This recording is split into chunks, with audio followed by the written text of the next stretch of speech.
沈浩辰是你的儿子，这是真的吗？是，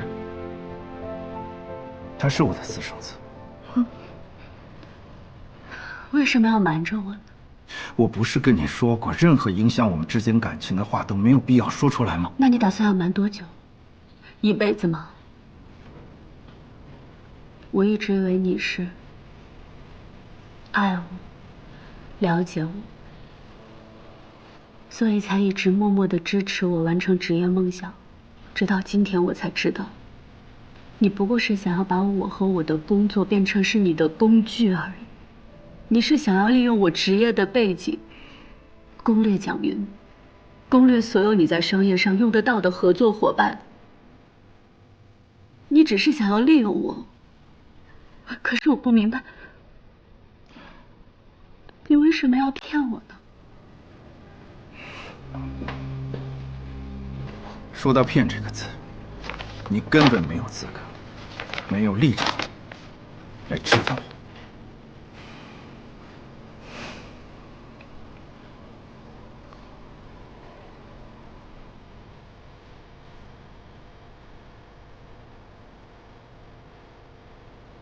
我当初认识你，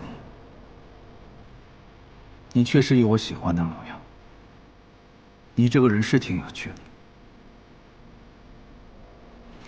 我妈是个那么挑剔的人，很少女生可以取得她的欢心，但是你可以，你跟她合得来。我喜欢聪明的女人。第二，你有我最喜欢的品质，懂得忍耐。如果我要找一个门当户对的真亲戚，可能他们不会容得下我年轻时候犯的错误，容不下我的儿子。你看上去像个真的千金小姐，但是你没有他们的那种傲慢，没有他们的那种坏脾气。第三，你的野心。从一开始你想做的家宴女主持，到你一步步往上爬，你想做的是新闻女主播。确实有益于我的事业，我是骗了你，但难道我没有大方给过你任何的支持吗？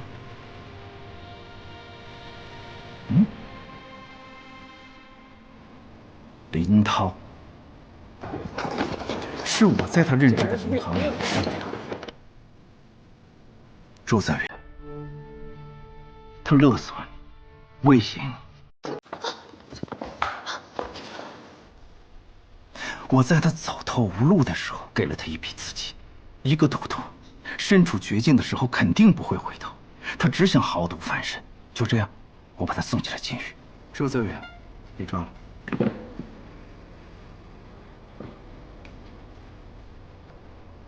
因为我骗了你，我才愿意花钱买下你所谓的谎言。你只要做到的是，做一个完美的妻子，有一个体面的工作，让我的家人感到愉悦。那我呢？我作为丈夫的，我可以尽我的责任。祝你事业有成。你不要这么可怜地看着我。难道你一开始接近我，不是别有用心吗？处心积虑的想成为我夫人，不是看中我的金钱、我的人脉、我所有的资源吗？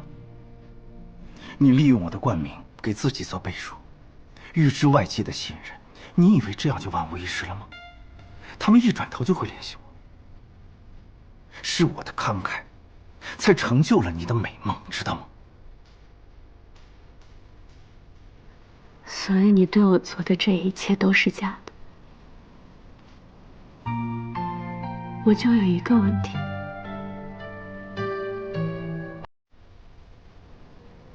那你有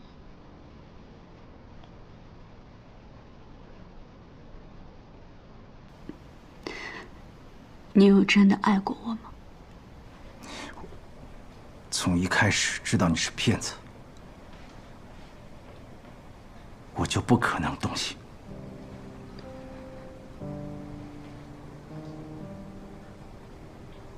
当然，我也骗了你，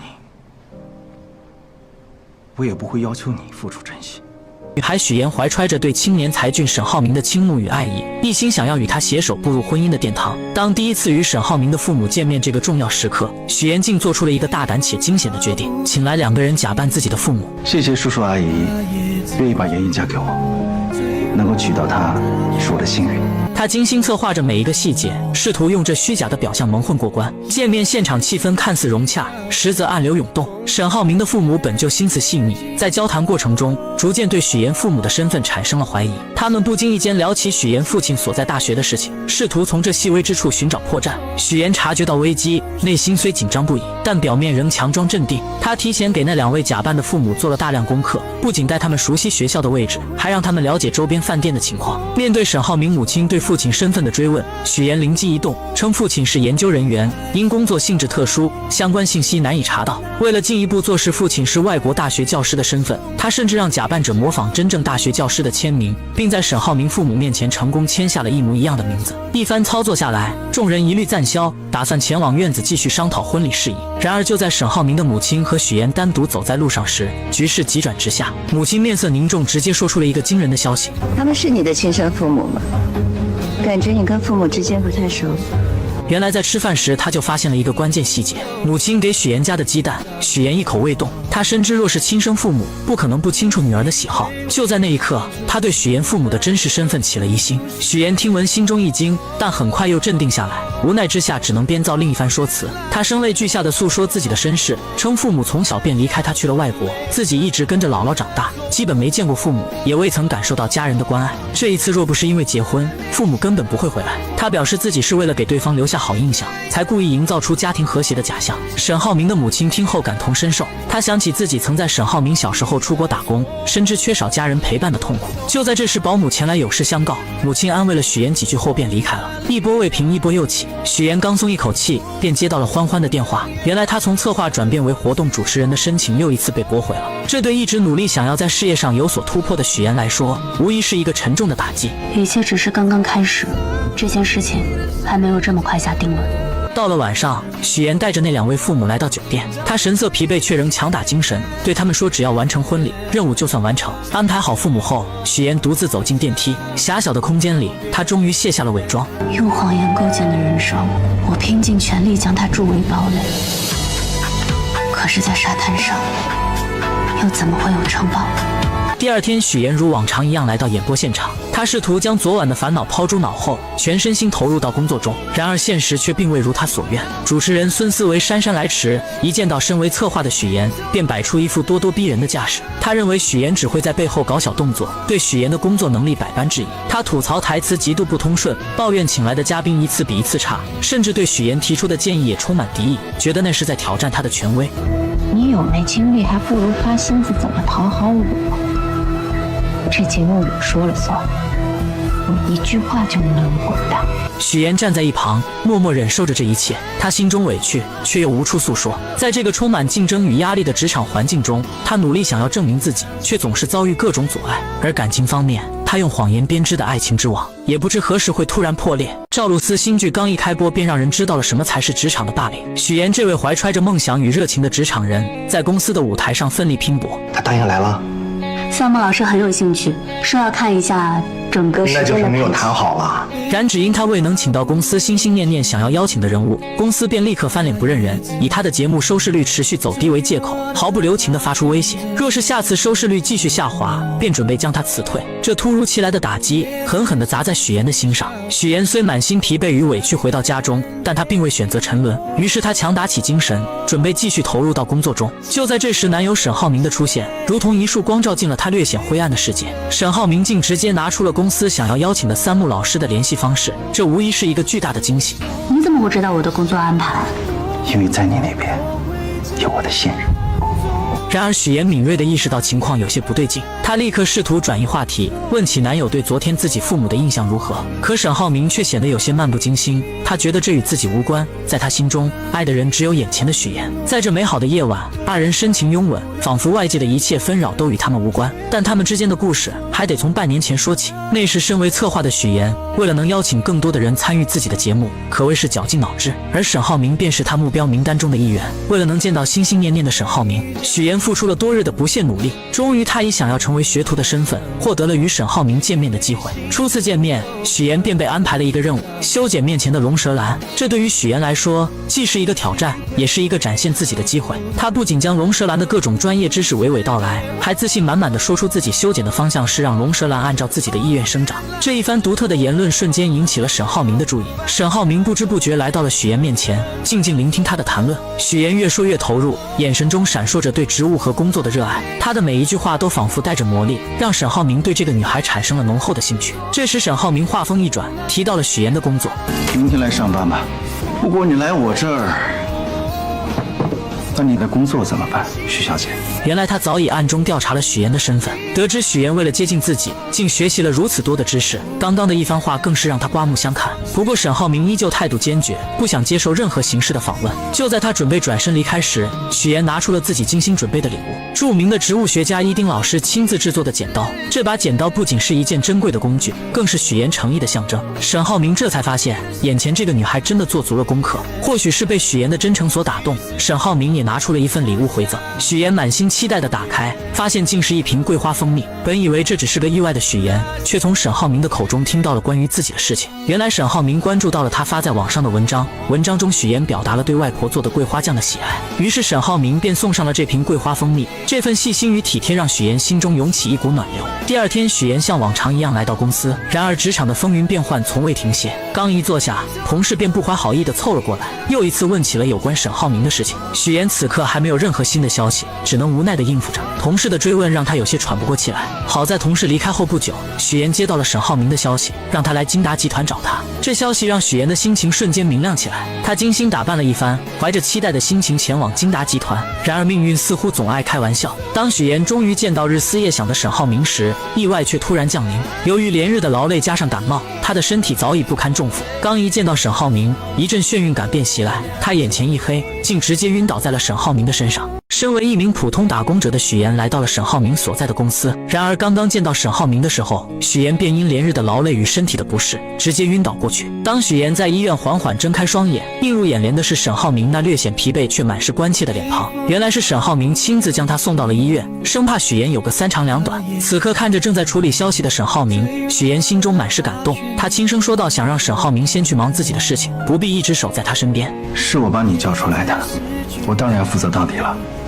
等你退烧了，我还要接受你的采访。随后沈浩明更是贴心地为许妍拿来了水，小心翼翼地将水递到她嘴边。注意到许妍手上的伤口，他也找来创口贴为她贴上。在这温馨的氛围中，二人的关系悄然发生了变化，如同春日里的花朵，逐渐绽放出恋人的芬芳。然而幸福的时光总是短暂的，在职场中遭受过霸凌的许妍，怎么也没想到自己竟会又一次陷入被欺负的境地，而这次施压的竟是男友沈浩明的母亲于阿姨。这一天，许妍出于礼貌来到于阿姨家中拜访，她小心翼翼地为于阿姨倒茶，还贴心地给她的朋友们让座。可于阿姨和她的朋友们却并未领情，不仅没有一句感谢，反而是一顿冷嘲热讽。我们家布丁啊，就是个傻狗，除了长得好看，啥也不是。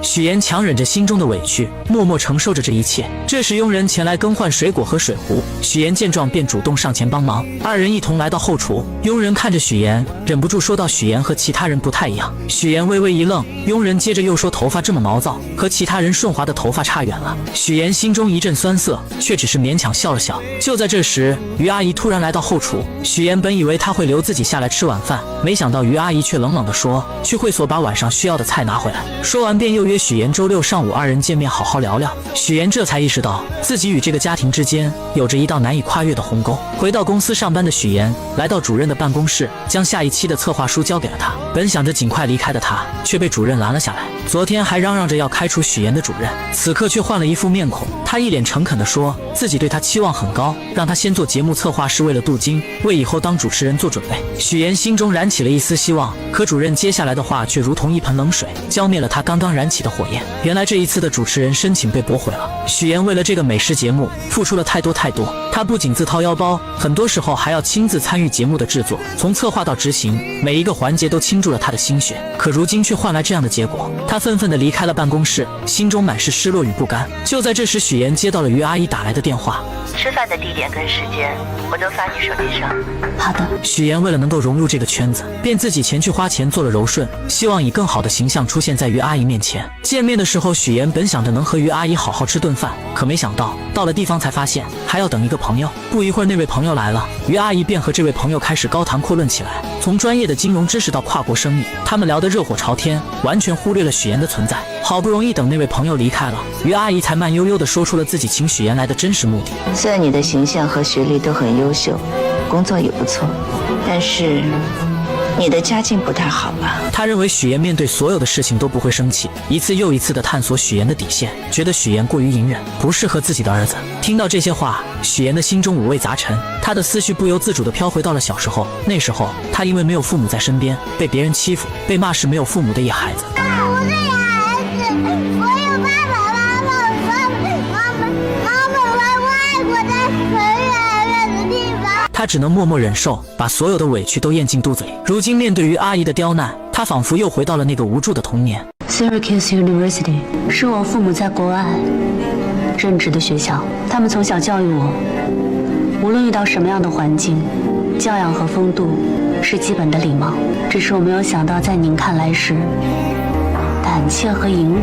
冷静下来的许妍将近期遭遇的种种不愉快一股脑地归结到了于阿姨身上。在她心中，自己好不容易才寻得那个真正倾心的人，这份爱情她绝不可能因为于阿姨的刁难与阻挠就轻易选择放弃。时光悄然流转，在许妍的努力下，半年后的今天，事情已然发展到两家准备步入婚姻殿堂的地步。第二天的公司会议上，气氛凝重而热烈。公司老总沈府郑重地提出了新区的建设计划。更令人振奋的是，目前已经得到了最大公司世丰的资助意向。会议上，众人纷纷表达对这次合作的看好，认为这是一次难得的发展机遇。然而沈浩明却始终一言不发，眉头紧锁。会议结束后，沈浩明被父亲叫到了办公室，这时他才缓缓道出自己的顾虑。原来世丰新上任的郑董事长在处理事故时总是尽力掩盖真相，这种做法让沈浩明心生疑虑。而且郑董事长是空降而来，在公司内部根基尚浅，没有自己可以完全信任的人。更让他担忧的是，郑董事长带来的3个人都存在明显的缺陷。基于这些原因，沈浩明认为世丰公司内部必定暗藏矛盾，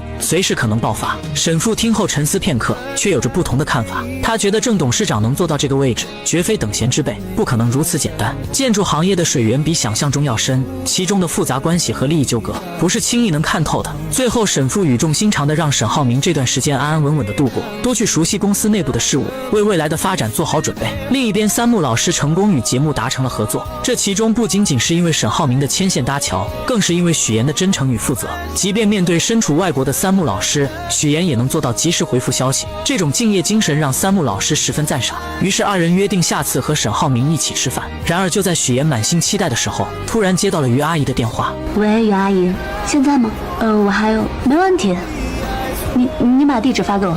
电话那头于阿姨的声音不紧不慢，让许妍前往售楼处。许妍心中虽有疑惑，但还是匆匆赶了过去。当她到达售楼处时，才发现原来是于阿姨来为他们挑选结婚用的房子。许妍心中一紧，她知道于阿姨又准备开始测试她了。于阿姨看着许妍，嘴角微微上扬，带着一丝不易察觉的挑衅，让身为建筑世家出身的许妍给出选房建议。许妍强装镇定，装作仔细查看房子的样子，心里却早就乱成麻绳了。她深知自己的每一个建议都可能被于阿姨挑出毛病，成为攻击自己的把柄。就在事情即将被揭露，许妍感到无比窘迫的时候，沈浩明如同一束温暖的光出现在了她的身边。沈浩明轻轻握住许妍的手，给她一个安心的眼神，然后巧妙地化解了这场尴尬。如果没什么事，我跟我女朋友约会去了啊。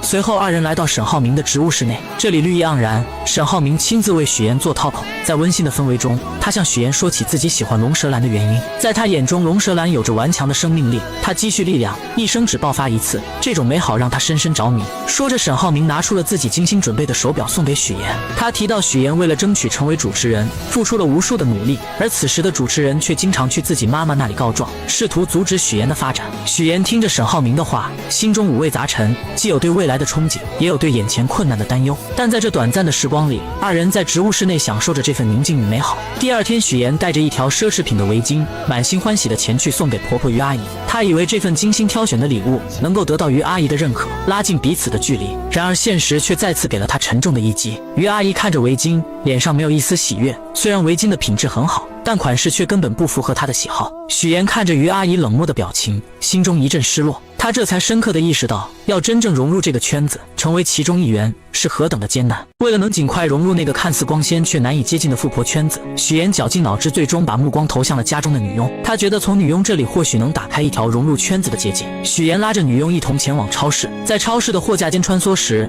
女佣像是打开了话匣子，不经意间说起曾经沈浩明也带过一个女朋友回家。可那个女孩在于阿姨的小圈子里并不讨喜，各种表现都没能入于阿姨的眼，最终被于阿姨毫不留情地否决了。许妍听着瞬间明白过来，于阿姨他们根本就没有真正接受自己，之前的种种不过是表面的敷衍。但她没有气馁，反而暗暗下定决心要主动出击，想尽办法融入这个圈子。第二天，许妍精心打扮后，和于阿姨等人来到了网球场。其实她对网球一窍不通，但为了能融入这个圈子，她还是硬着头皮来了。看着于阿姨他们在球场上挥洒自如，许妍只能在旁边干着急。不过她很会察言观色，在于阿姨他们休息的时候，主动跑过去帮他们捡起散落在地上的网球。这时于阿姨看着许妍，开口说起许妍家中的事情，语气中带着一丝审视。都是知识分子，在国外很多年了。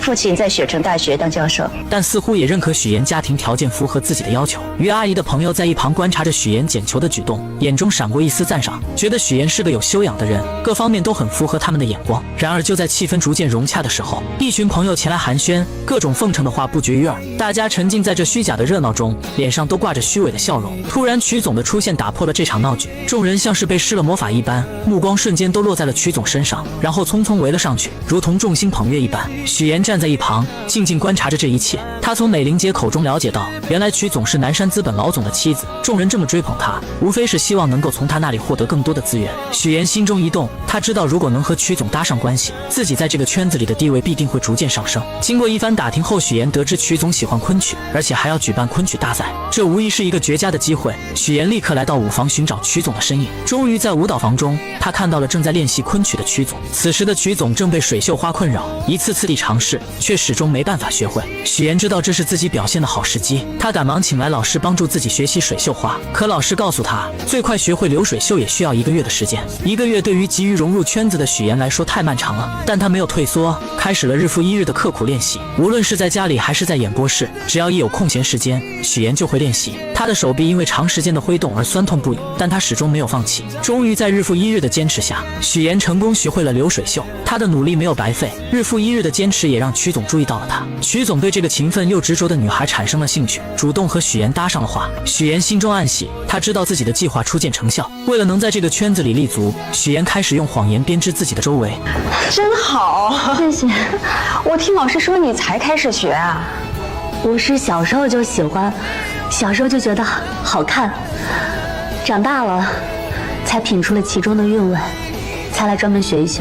这时曲总说起自己发起了一场昆曲大赛，并邀请许妍也来参加。在舞蹈房中，许妍和曲总开始相互练习流水袖。许妍看着曲总认真的模样，心中暗自得意，觉得自己的计划已经成功了一半。然而就在这时，曲总接了一通电话，原来是他儿子关于入学来英国际学校的事情。电话那头的声音让曲总的脸色变得有些凝重。等电话结束后，许妍为了进一步拉近和曲总的关系，说起了自己是节目主持人的事情。我们打算邀请一些各行各业有影响力的女性来参与。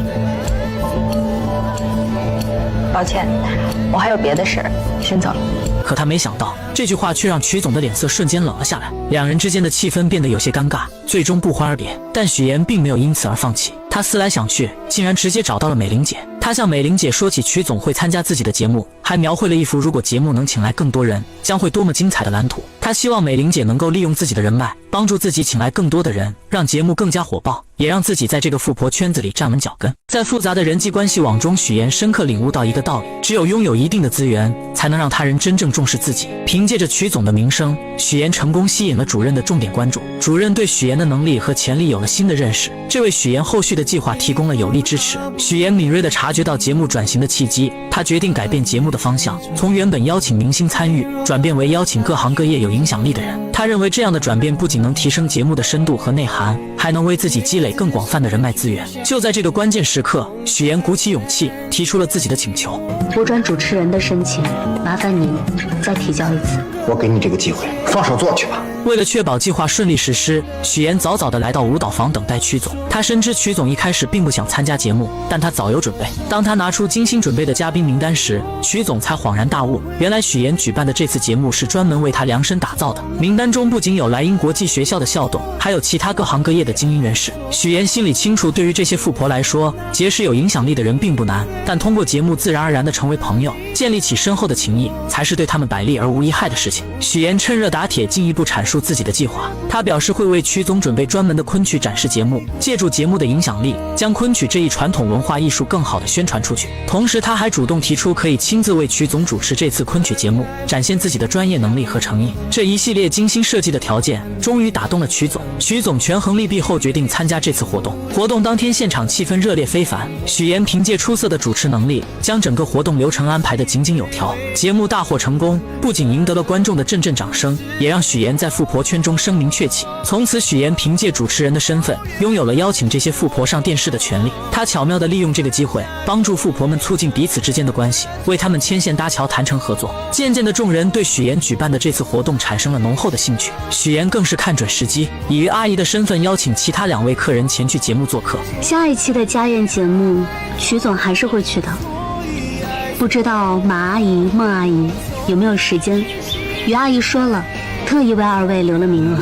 得到这个好消息的朋友们兴奋不已，立刻回去着手准备相关事宜。等到众人走后，于阿姨才意味深长地说起将人情推在自己身上的事情。她心里明白许岩这丫头不简单，开始对这个原本并不起眼的姑娘产生了浓厚的兴趣。节目的爆火给许岩带来了意想不到的收获，她不仅成功成为了主持人，还吸引了众多赞助商的目光。之前的赞助费用与现在相比，简直不可同日而语。然而就在许岩信心满满地前往化妆间时，之前的主持人找上门来。这位主持人认为许岩抢走了自己主持人的位置，心中充满了怨恨。他怒火中烧，对着许岩就开始攻击，声称许岩是靠着富2代男朋友才走到今天的地位。面对这些无端的指责和闲言碎语，许岩根本不想争论，他深知无需过多解释，于是他匆匆离开了化妆间。他刚进来的时候，我明明记得说他家里只有一个老婆，什么时候父母在国外了，还成高知家庭？回到演播室后，许岩迅速处理好所有的事情，他调整好自己的状态，准备回家好好休息一下。然而当他路过电视时，意外地看见电视上正在播放新闻主持人的画面。从小就被新闻主持人吸引的他，在这一刻仿佛回到了童年，心中涌起一股熟悉而又温暖的感觉。他呆呆地站在电视前，眼神中透露出对新闻主持行业的向往和憧憬。直到男友前来打断他的思绪，准备带他回家，他才缓缓回过神来。第二天，在家中的众人一起看着电视中播出的新闻，原本大家都沉浸在新闻内容中，突然电视中的一个人引起了许岩的注意。你是山西人是吗？推动城市建设，提升道路狭窄，基础设施。那个大云县你去过没有？不仅拓宽了街道，还设置了无障碍通道，并在整个商区的建筑外。我姥姥就是大云县云来村的。对了，叔叔，您去出差没有多玩2天？没有，我就是过去捡了个彩，来去匆匆嘛。许岩正沉浸在电视节目中，眼神漫不经心地扫过屏幕，突然一个熟悉的身影映入眼帘，父亲出现在了电视画面里。那一刻，紧张感瞬间从他内心深处传来，心脏不受控制的剧烈跳动。他心里清楚自己一直隐藏的秘密，极有可能在这一刻被无情揭穿。兰心，别怕啊，没事儿，没事儿。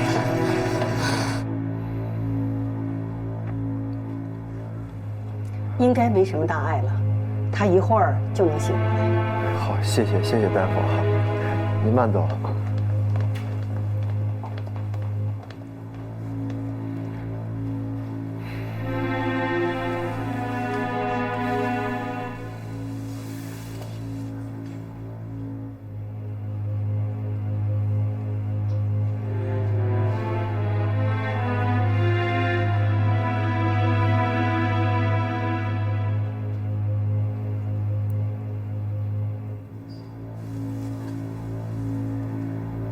兰心，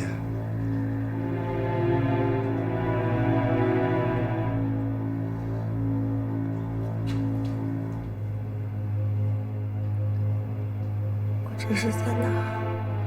在医院呢。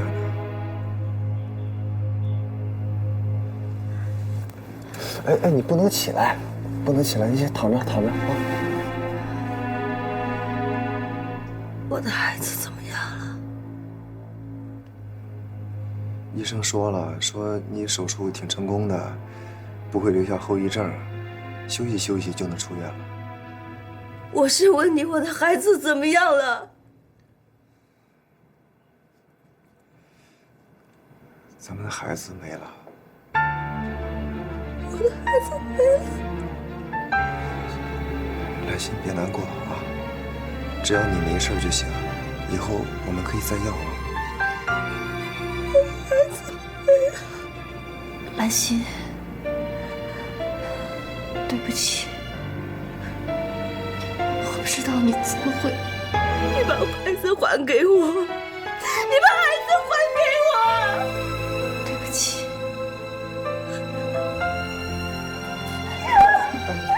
兰心，给我滚出去！我不想看到你，你给我滚啊！你们都兰心，你别冲动。兰心，你别冲动。你们一家三口满意了，现在我的孩子没了，你们满意了吧？你们满意了吧？你们给我滚！你给我滚！好，听到没有？你出去。滚啊！你们都滚，听到没有？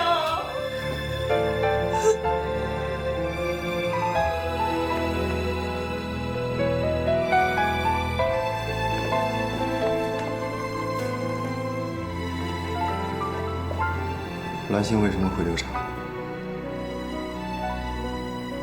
是你是吗？是啊。你到底想怎么样啊？你想毁了我，再毁了我的孩子，是不是？你为什么那么狠心啊？你胡说！孩子是无辜的，我怎么可能那么狠心去伤害一个孩子呢？那兰心为什么问你要孩子？她为什么会躺在医院里？为什么？嗯？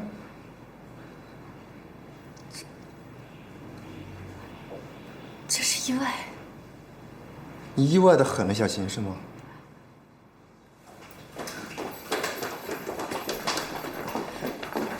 兰心，怎么样？在屋里呢。兰心，兰心，你自己跟邓家人解释你怎么意外的吧。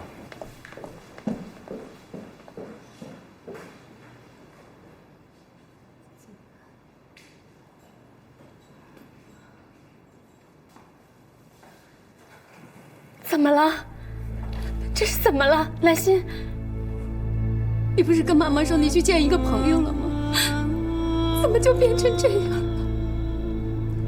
你告诉妈妈。是你们让我没了孩子，我会让你们付出代价的。是我自己摔倒的，然后我遇到了林叔，林叔把我送到了医院。你怎么能够那么不小心呢？好不容易怀孕了，还好有林叔。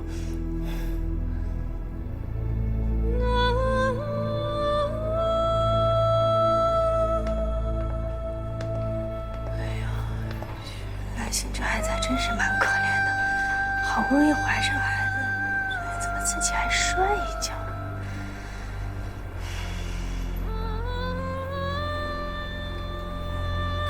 林叔啊，你怎么了？妈，兰心流产都是因为我。这事你不能瞎说的。我不想听你说话，你放开我！兰心，兰心，兰心是从楼梯上滑下来的。怎么会这样啊？可是兰心她没说和你在一起啊，她说她是自己不小心摔倒了，正好碰到你，然后你把她送到医院。兰心这么说的。兰心这么恨你，她不应该袒护你啊。她为什么撒这样谎啊？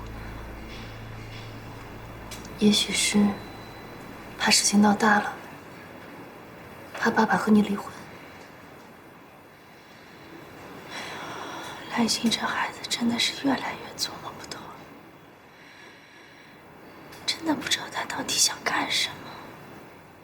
不行，我得去趟医院，我不能在家等着。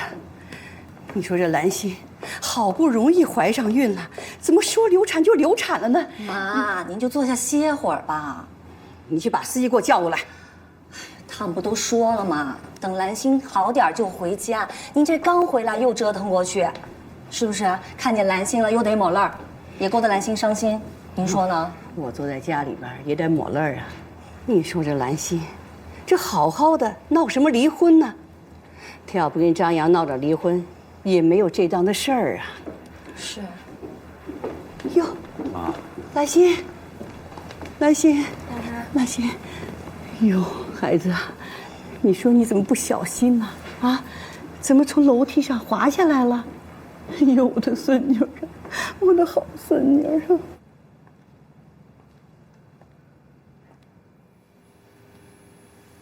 嫂子，明明，夏琳，妈，是我。你什么时候回来的？我今天刚回来。妈，兰心最近的身体不太舒服，所以夏琳来陪陪她。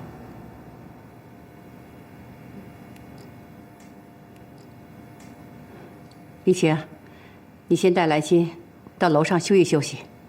兰心，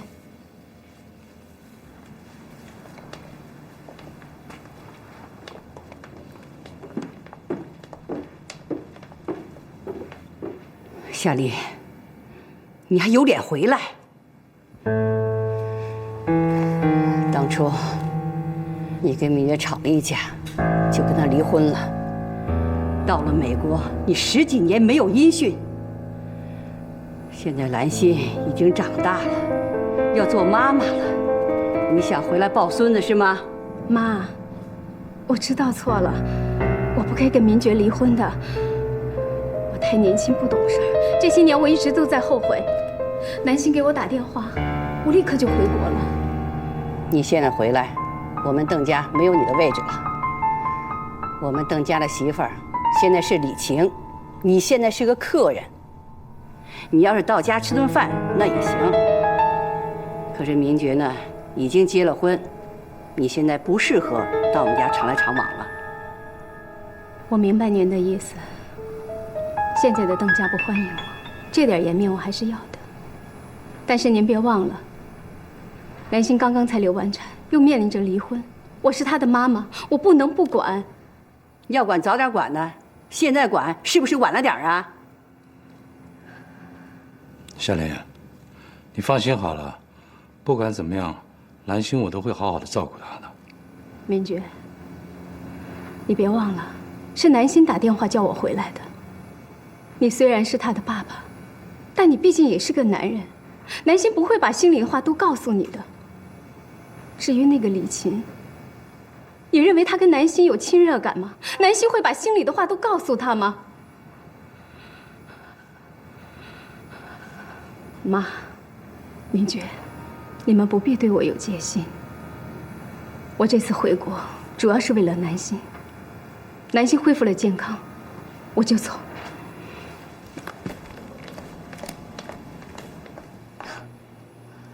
他还是没变，跟10年前一样，我行我素。明觉，夏琳的事儿，你看怎么办呢？妈，我觉得夏琳说的也蛮有道理的。我再怎么说也是一个男人，兰心她一定有很多也不方便跟我谈的，那么她一定也更不愿意跟李晴说，所以我想让夏琳来陪陪兰心一阵子吧。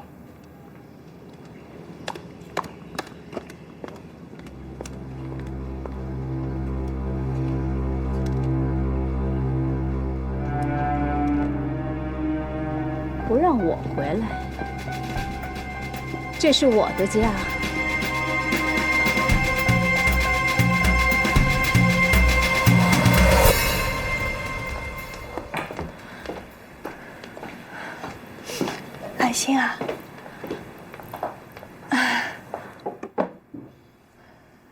兰心啊，好点没有？那你先休息，我先出去啊。你为什么嫁给我爸？啊？你是真的爱他吗？那当然了。我再说一遍，你是真的因为爱我爸才跟他结婚的吗？兰心，你怎么了？我当然是因为爱他才嫁。你嫁到我们家报复了张扬，你感觉怎么样？兰心，你说什么？痛快了，开心了是不是？现在我跟张扬要离婚了，我也把他赶出了我们家。你觉得老天爷都在帮你是不是？可惜啊，可惜，可惜我什么都知道。说不一定有一天会被赶出邓家的人是你。你觉得可怕不可怕？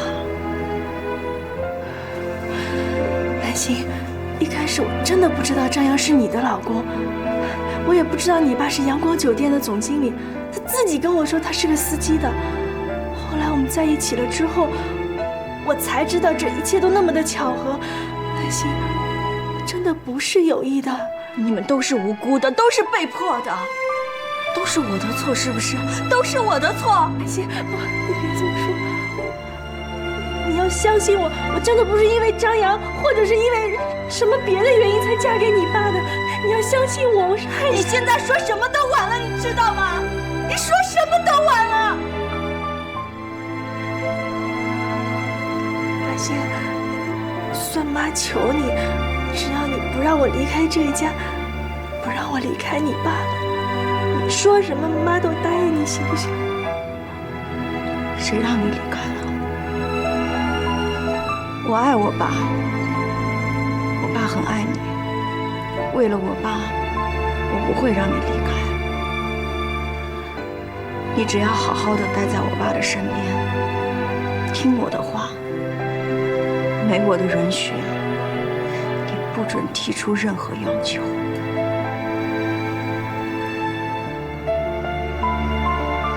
兰心，兰心，哟，您在这儿啊？兰心的心情不太好，所以我们聊了2句。没什么事，我先出去。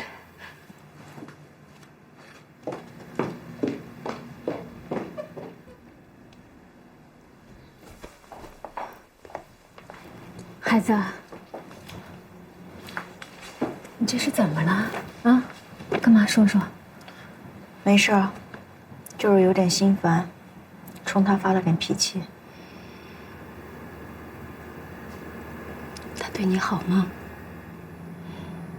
说实话，挺好的。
兰心，多吃点啊。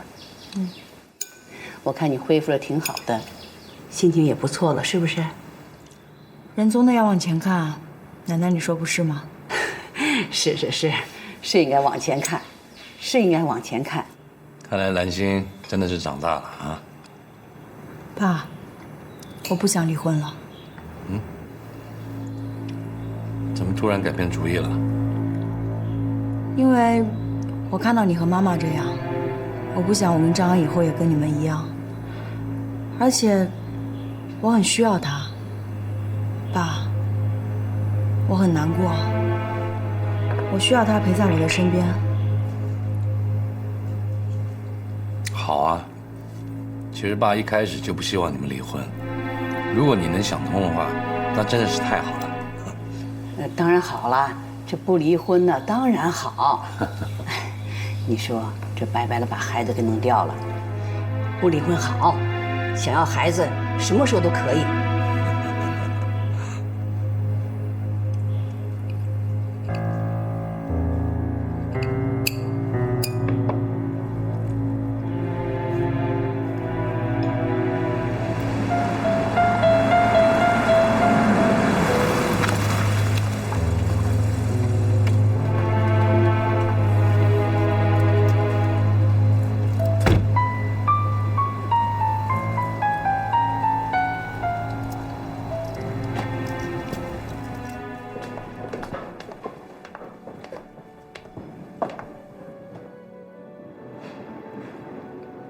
见到我，你不太高兴吧？兰心流产了，你应该多关心关心她。你还有脸提兰心流产的事儿啊？告诉你好消息啊，兰心原谅我了，我们和好了。她原谅你了？很意外吗？还是很失望？跟你妈说一声，千万别惹兰心。我们的命运都在她手上握着呢。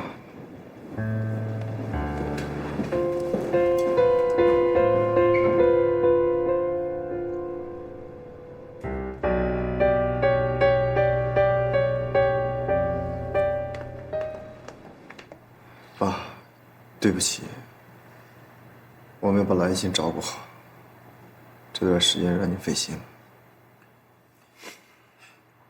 你知道教训就好了。这次流产，兰心也挺难受的。有时间你就多陪陪她，开导开导她。我也知道你心里也不好受，只能说，这个孩子跟我们家没缘。哎，没关系，等兰心身体养好了以后，你们再努力努力就是了。今天你也就别上班了，回去陪陪兰心吧。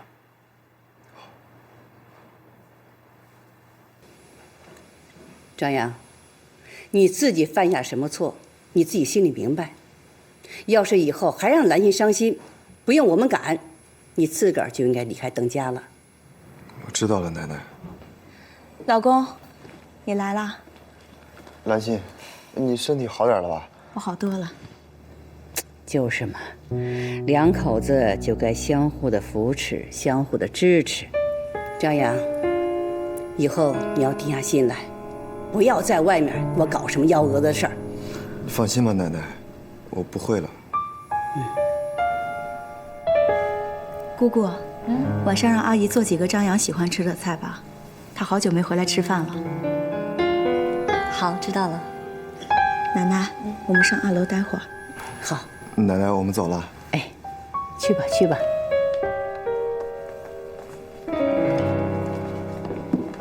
哎妈，你觉得这个兰心是真的想和张扬复合吗？可是我怎么看都不太像啊。这年轻人的心思，你怎么能猜得到呢？哎呀，这要不复合呀，张扬能回来吗？总之啊，不离婚就行。你说这好好的日子，离什么婚呢？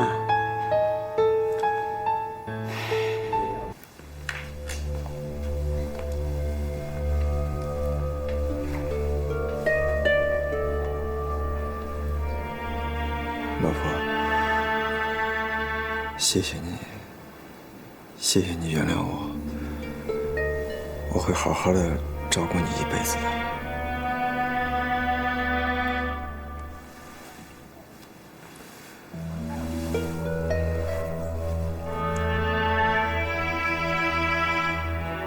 我爱你，把以前不开心的事情忘掉吧。咱们重新开始，好吗？好啊，我相信你。忘掉以前的事情，哪有这么简单？张扬，你忘得掉，我可忘不掉。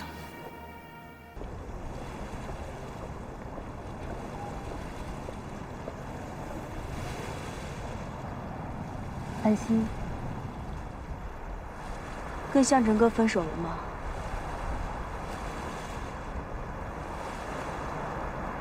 我好像说过，除了这件事，不要再联系我了。我想过跟他分手，然后呢？安心，为了向晨，为了佳佳，可不可以放过我？就算是我跟向晨分手了，他会跟你在一起吗？这就不用你管了。安心，你可以打我，可以折磨我，可是向晨犯什么错误了？你放过他行吗？你曾经不是也很爱他吗？因为我，他受了很多的伤害，我不想再伤害他了，不想再让他失望了，真的不想了。安心，你没有看到他跟佳佳在一起的时候，真的很开心，他们俩就像是父子一样。佳佳，李叔，你想的只有自己的儿子，那我的孩子呢？你想过吗？你把我推下楼梯的时候，你想过吗？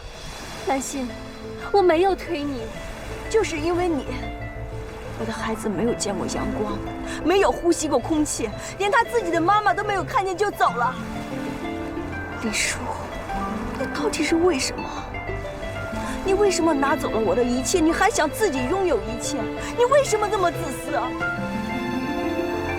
好，你不想跟向晨哥分手，那好啊，那我就拆穿所有的一切，让爸爸和奶奶知道你妈是一个多么无耻的人，让他们知道你们是怎么骗我们一家人的。大家一拍两散，各自过各自的生活好了。兰心，这样的话，你也不用跟向晨哥分手了，所有的一切的问题都解决了。你觉得怎么样？我跟他分手了，我跟他分手还不行吗？我求你放过我妈，就算是为了爸爸和妈妈的幸福，我求求你了，放过他吧。那你就兑现你自己的承诺吧。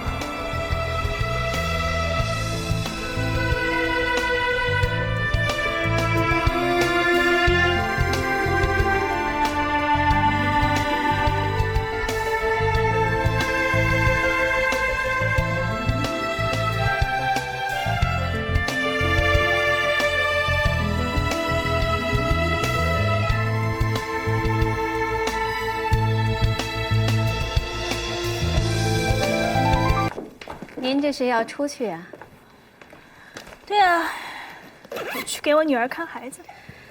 丽琴，你觉不觉得咱们这么住着挺怪的？被你这一说，我还觉得真挺怪的。已经离了婚了，还要住在前夫家里，这能不怪吗？我纠正一下，我现在住在我女儿家里，并非只是前夫的家。好，夏琳，那如果你回国是为了照顾兰心的，我举双手赞成。但是，你要是为了抢我的名爵，那我劝你还是省省心。行啊，邓明爵挑的这个女人还挺泼辣的。妈，哎呦，兰心，你回来了。兰心。你说你身体刚恢复，怎么能到处乱跑呢？来，坐下。我知道了，妈。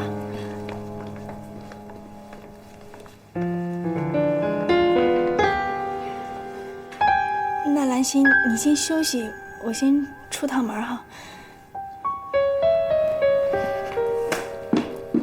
对了，妈，李晴她要去哪儿？她说她要去给她的女儿看孩子。我想啊，是因为她不喜欢跟我住的原因吧。给林叔看孩子，妈，我回来了。回来了，阿姨。你看，林叔还给你买了礼物。来都来，买什么东西啊？都快成一家人了，还这么客气？应该的，阿姨。好了好了，你们别互相客气了。妈，饭做好了没有？我都快饿死了。早做好了，就等你们俩呢。走。向成哥，你回来了。那兰心你哦，兰心办事经过我们家，他就上来看看我，我就留下他跟咱们一起吃饭。早知道今天林叔姐来见婆婆，我不应该过来的。说什么呢？我跟林叔又不是第一次见面，见婆婆只是走个形式。你要是不来，我那一大桌子菜怕还吃不完呢。那何阿姨，我就真不客气了。不许客气，走吧，不然菜都凉了。好，快来。走吧。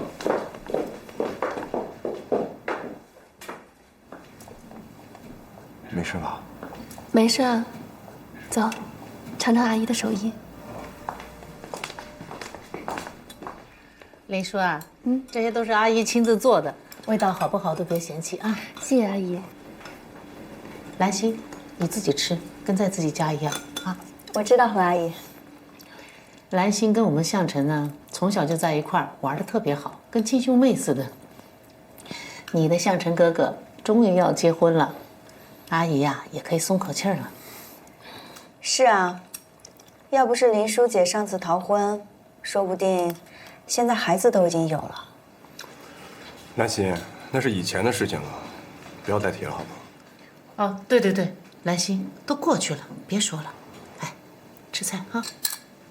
也是啊，都是以前的事情了。那我们来说说现在吧。对了，林书姐，你跟你那个前夫现在还有来往吗？什么？跟前夫？啊，林书姐跟她那个前夫这几年一直都有来往。听说她前夫的老婆知道以后，还上门大闹过呢。兰心，怎么了，姐？我说的不是事实吗？兰心，你瞎说什么呢？过分了啊！我没有瞎说。你要是不相信的话，你可以问问你的未婚妻，看我说的是不是事实。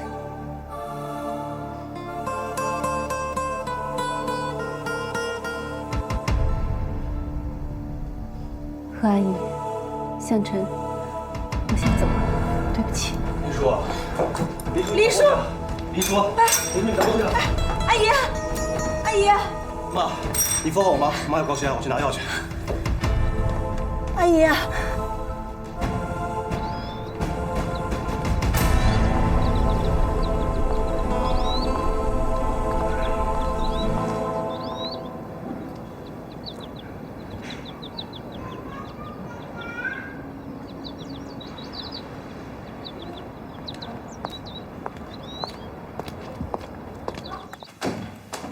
阿姨吃了药，应该很快就没事了，你也别太担心。向晨哥，对不起啊。为什么这么做？为什么要这么说？为什么？我只是怕他骗你。他骗我什么？他骗我什么？他跟他的前夫一直都有联系，6年了，他们俩的联系一直都没有断过。你胡说！我没有胡说。你的眼睛里只有林叔，他说什么做什么，你都觉得是真的，是对的。那如果是我在胡说的话，他为什么不反驳？他为什么要逃走？你告诉我啊！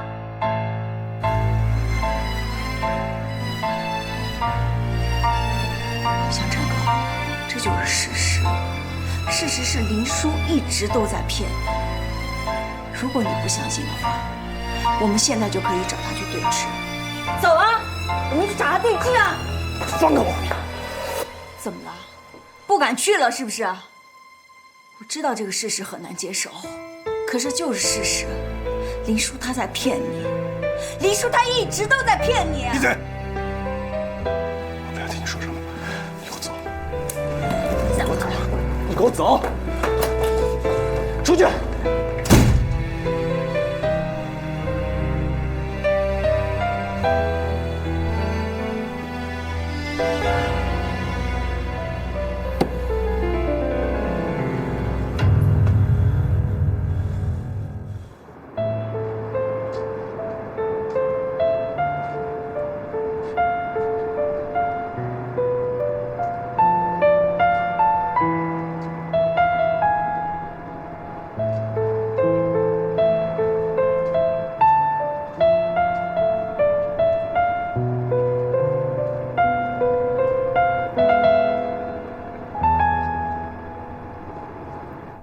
外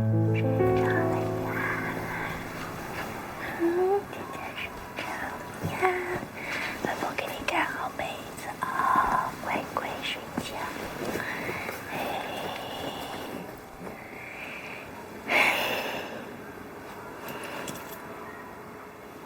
哟，都快11点了，这是要来我们家林叔在家过夜呢。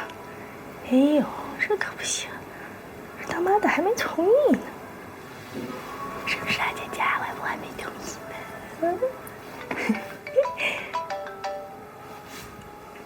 电话。哎，电话在哪儿响啊？哎呀！哦，哎呀，不好意思啊，亲家母，我找电话找半天。啊，你女儿林淑到底怎么回事？都要跟我的儿子谈婚论嫁了，还在跟他的前夫藕断丝连。亲家母，您说什么呢？你是真不知道，还是替你的女儿在瞒着我们？是不是有什么误会啊？从现在开始，我会看好我的儿子，也请你管好你的女儿。我们两家从现在开始没有任何关系。哎哎，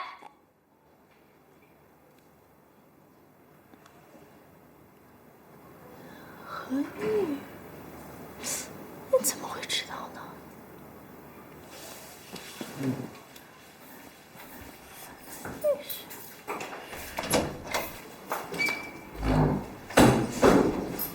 哎，林叔啊，怎么回事啊？何玉刚才打电话给我，哎，他怎么知道你跟张扬的事情啊？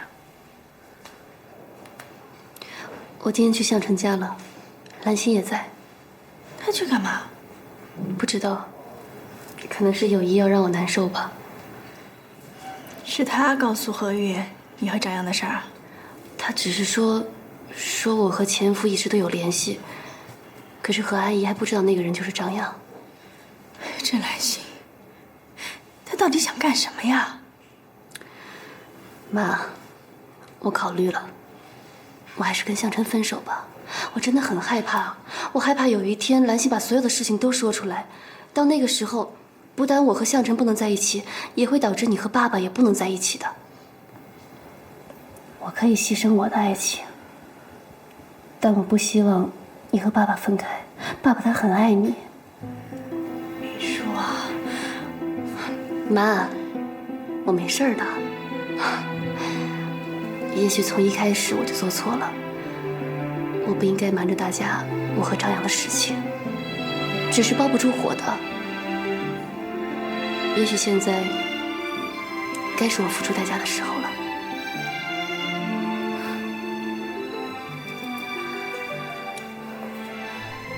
妈，只要我和向晨分手了，兰心就会放过我们。到那个时候，你和爸爸就会开开心心的生活。只要你们开心，我就高兴。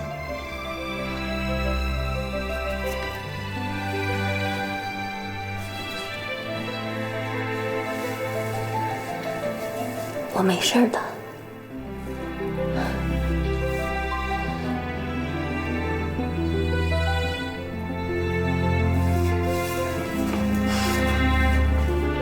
好了，早点睡吧。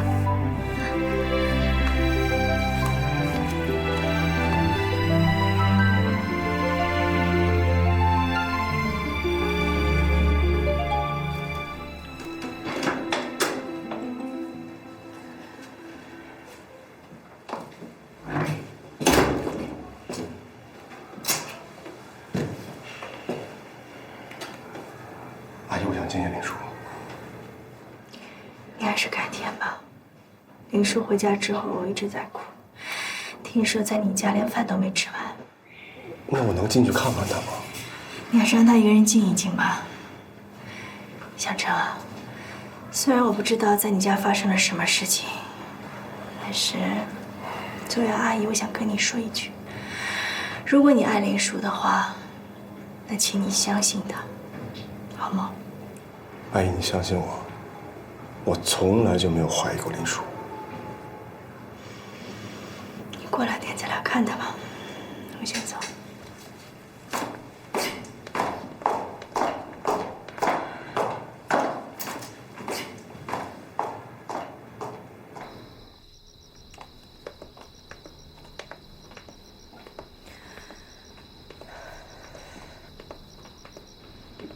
妈妈这么晚才回来，这是去哪了呀？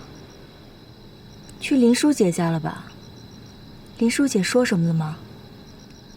啊，对了，林叔今天要去见何玉阿姨。怎么样，顺利吗？出什么事儿了？您的脸色不太好看。你是在跟我生气吗？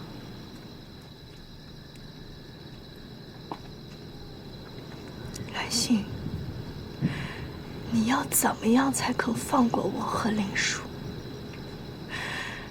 如果你想让你妈妈回到这个家里，我可以退出，我可以离开你爸爸，但是我求你不要再去折磨林叔了，好不好？李琴，我妈妈在美国过得很好，她回来只不过是为了照顾我而已。你难道以为我妈回来是要回这个家？那你到底要什么呀？我想要什么，我说的还不够清楚吗？那我再告诉你一遍，我让林叔离开项城，我要林叔在项城面前永远永远的消失。林叔已经是一个很苦命的孩子了，所以我求你放过他好不好？我放过他，那谁放过我？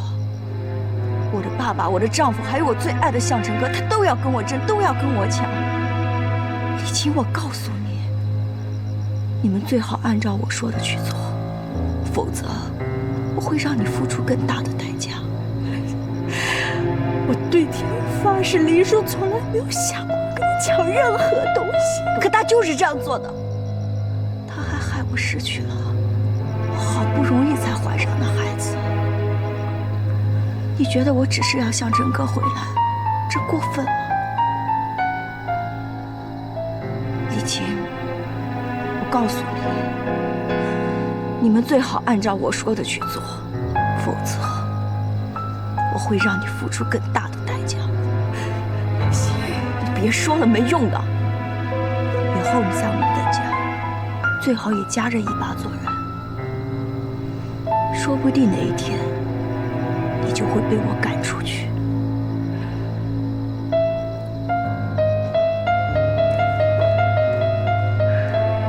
琴，回来了。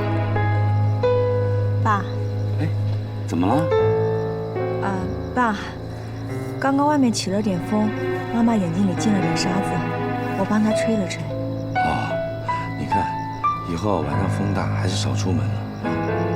哦，对了，今天林叔不是跟何玉见面了，怎么样了？妈说挺顺利的，是吧，妈？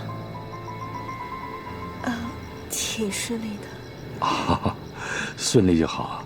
你看看，再过一段时间，我们另外一个女儿也要出嫁了，啊？哦，对，风还是很大，我们还是早点上楼休息了啊。你也早点休息了。爸爸好好休息。好，走。晚上还是少出门啊，风大了，小心感冒啊。